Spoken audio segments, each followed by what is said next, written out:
प्रिय विद्यार्थियों, सुबह की नमस्कार। आशा है कि आप सभी घर पर कुशल मंगल होंगे। आज हम कक्षा 12 विषय हिंदी, आपकी बुक का नाम है आरोह भाग 2 और कविता है पतंग, जो कि कवि आलोक धनवाद जी द्वारा रचित है। आज हम इसमें जैसे कि आपको पता है कि आलोक धनवाद जी 7वें 8वें दशक के कवि रहे हैं, नई कविता की कवि हैं ये, और जो इन्होंने ये पतंग नामक कविता लिखी है, ये उन्होंने दुनिया रोज़ बनती है अपने रचना संग्रह से उसका एक अंश मात्र लिया है, जिसमें उन्होंने वर्षा ऋतु के बाद जो शरद ऋतु आती है उसमें बच्चे जैसे कि पतंग उड़ाने के लिए उत्साहित होते हैं, कैसे पतंग उड़ाते हैं, क्या कुछ करते हैं, उसके बारे में बताया है। तो चलिए हम आप पोएम स्टार्ट करते हैं।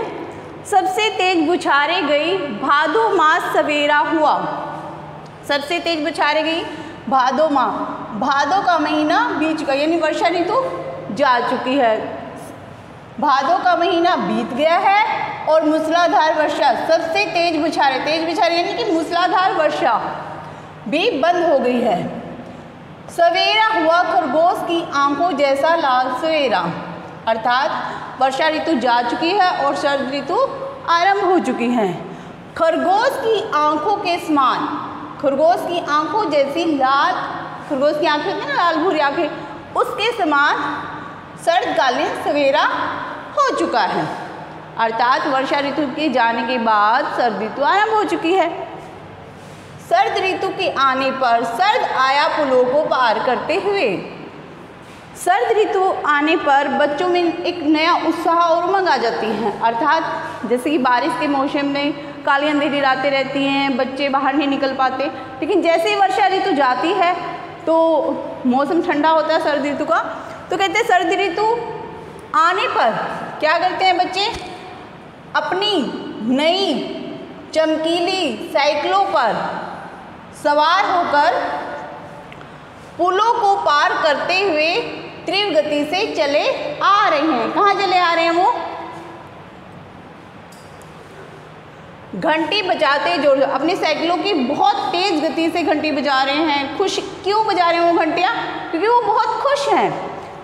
चमकीले इशारों से बुलाते पतंग उड़ाने वाले बच्चों के झुंड को, और सुंदर और आकर्षक इशारों से जो उनके मित्र दोस्त हैं उनके समूह को, जो उनके साथ पतंग उड़ाएंगे, यानी पतंग उड़ाने वाले बच्चों के समूह को बुला रहे हैं। चमकीले इशारों से बुलाते और आकाश को इतना मुलायम बनाते हैं कि पतंग ऊपर उठ सके। कहते हैं जब वो चमकीले यानी कि सुंदर आकर्षक इशारों से बच्चों के समूह को बुलाते हैं तो ऐसे लगता है कि जैसे वो आकाश को बहुत ही कोमल बना रहे हों कि पतंग वो, और आकाश भी जब चाहता है कि जो पतंग है वो मेरे पास आए, मेरे को छुए, पतंग ऊपर उड़ सके, दुनिया की सबसे हल्की और रंगीन चीज उड़ सके। दुनिया यानी संसार की सबसे हल्की और रंग बिरंगी चीज कौन सी है? पतंग। बांस की सबसे पतली कमानी उड़ सके कि शुरू हो सके सीटियों और किलकारियों और तितलियों की इतनी नाजुक दुनिया। कहते हैं कि जो आकाश है क्या चाहता है वो, कि जो पतंग है वो मेरे को छुए, अर्थात कि बच्चे जो हैं जा रहे हैं जैसे तेज घंटियाँ बुलाते अपने दोस्तों को बुला रहे हैं आकर्षक इशारों से, वो क्या चाहते हैं कि हाँ भाई हम सभी इकट्ठा मिलकर क्या करेंगे, पतंग उड़ाएंगे। और जो आकाश है वो भी क्या चाह रहा है कि ये पतंगे ऊपर उठे और मेरे को स्पर्श करें, अर्थात मुझे छुएं, जिससे वो और भी आकर्षक दिखाई देता है। दुनिया की सबसे हल्की और रंगीन चीज उड़ सके। आकाश चाहता है कि संसार की सबसे हल्की और रंग बिरंगी चीज पतंग है वो उड़े, और उसके साथ क्या, बांस की सबसे पतली कमानी जो पतंग में लगाई जाती है ना बीच में सेंटर में, कहते हैं उसके साथ वो भी उड़े कि शुरू हो सके सीटी और जैसे वो बच्चे पतंग उड़ाते हैं, आकाश में उनकी पतंग ऊपर पहुंच जाती है तो उत्साह में भर जाते हैं, उत्साह और उमंग में भर जाते हैं, और फिर वो क्या करते हैं, जोर जोर से सीटियाँ बजाने लगते हैं और किलकारियाँ मारने लगते हैं। और जब ये रंग बिरंगी जो पतंगे हैं वो आकाश में पहुंच जाती हैं, सारा आकाश उन पतंगों से भर जाता है, तो कैसा लगता है कि मानो रंग बिरंगी तितलियों का जो संसार है वो क्या है, कोमल सा जो संसार है वो इस आकाश में उड़ रहा हो। एक बार हम फिर से रिपीट करवाते हैं। वैसे इस पूरे में क्या है कि जो वर्षा ऋतु जा चुकी है, सर्दी ऋतु आ चुकी है, बच्चे हैं वो घंटियाँ बजाते हुए साइकिलों पर सवार होकर, जो पतंग उड़ाने वाले बच्चे हैं उनके दोस्त हैं, मित्र हैं, उनको बुला रहे हैं इशारों से, और फिर वो मिलकर आकाश में पतंग उड़ाते हैं और आकाश है वो पूरा सुंदर रंग बिरंगी पतंगों से भर जाता है। फिर क्या होता है, और वो उस पतंग को, अपनी पतंग को ऊपर देखकर आकाश में जोर जोर से सीटियाँ बजाते हैं, किलकारियाँ मारते हैं। तो एक बार दोबारा सुनिए इसे ध्यान से। सबसे तेज बौछारें गई, भादों माह सवेरा हुआ। भादों का महीना बीत चुका है और मूसलाधार वर्षा भी बंद हो चुकी है, अर्थात कि अंधेरे के बाद एक नया सवेरा हुआ है, रोशनी का सवेरा हुआ है।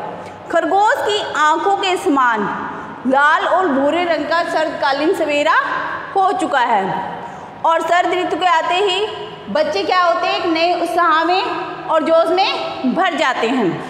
वो अपनी नई चमकीली साइकिलों पर सवार होकर घंटी बजाते हुए, जोर जोर से घंटी बजाते हुए, पुलों को पार करते हुए तीव्र गति से चले जा रहे हैं। कहाँ चले जा रहे हैं? अपने दोस्तों के पास। चमकीले इशारों से बुलाते हुए पतंग उड़ाने वाले बच्चों के झुंड को वे सुंदर और आकर्षक इशारों से अपने दोस्तों को बुला रहे हैं। पतंग उड़ाने वाले जो बच्चों का समूह है कि जो हमारे साथ पतंग उड़ाएगा, उसको वो बुला रहे हैं। उनके सुंदर और आकर्षक इशारों से क्या है, आकाश भी नरम नाजुक हो गया कि वो बच्चे हैं जो पतंग उड़ाएंगे तो उनके लिए शांत हो गया है। पतंग आकाश को इतना मुलायम बनाते हैं कि पतंग ऊपर उठ सके। वो अपनी प्यार भरी बातों से, अपने मासूम चेहरे से क्या कर रहे हैं, आकाश को इतना नाजुक बना रहे हैं कि वो अपनी पतंग को आकाश तक पहुँचा सकें। और आकाश भी क्या चाहता है कि जो सर्दरूपी बालक है वो क्या करेगा, सर्दरूपी बालक है वो क्या करता है कि आकाश में मुझ तक पतंग का स्पर्श करवाए, अर्थात पतंग को मेरे ऊपर पहुँचाए। दुनिया की, संसार की सबसे हल्की और रंगीन चीज़ क्या है? पतंग। और बांस की सबसे पतली कमानी से बनाई जाती है। बांस की जो हल्की सी और पतली सी कमानी होती है उससे पतंग बनाई जाती है ताकि वो हवा के सारे तेज़ी से ऊपर जा सके। आकाश चाहता है कि वह पतंग ऊपर, दुनिया की जो सबसे हल्की और रंग बिरंगी वस्तु है पतंग, वो बांस की पतली कमानी के साथ मुझे स्पर्श करे और उस पतंग को ऊपर अपने जो बच्चे हैं पतंग उड़ा रहे हैं, और वे बच्चे पतंग को ऊपर देखकर खुशी के मारे सीटियाँ बजाने लगे और किलकारियाँ मारने लगे।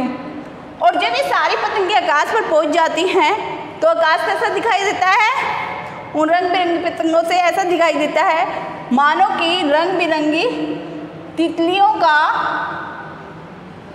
जो संसार है वो क्या है, आकाश में पहुंच गया है। आई थिंक ये जो पैरा है मुश्किल नहीं है, बहुत ईजी है।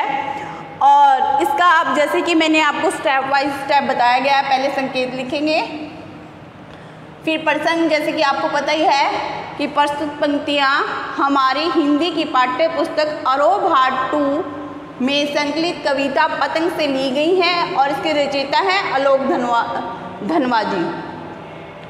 इसमें, और जो ये पतंग कविता है ये दुनिया रोज बनती रचना संग्रह से लिया गया है और पतंग कविता का एक अंश मात्र है। इसमें कवि ने क्या बताया गया है कि वर्षा ऋतु जा चुकी है और सर्द ऋतु आ चुकी है, और उसमें क्या है, बच्चे बहुत ही उत्साह और जोश से भरे हुए हैं, उसका यहाँ वहाँ वर्णन किया गया है।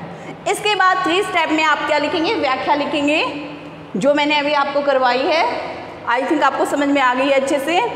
नेक्स्ट स्टेप होगा आपका विशेष का, जैसे कि इसमें से आप अलंकार छाट के लिखेंगे और अलंकार आप अपने आप छाट लेंगे। छंद इसमें मुक्त है और भाषा सरल है, सहज है, स्पष्ट है और भाषा भावों के अनुकूल है।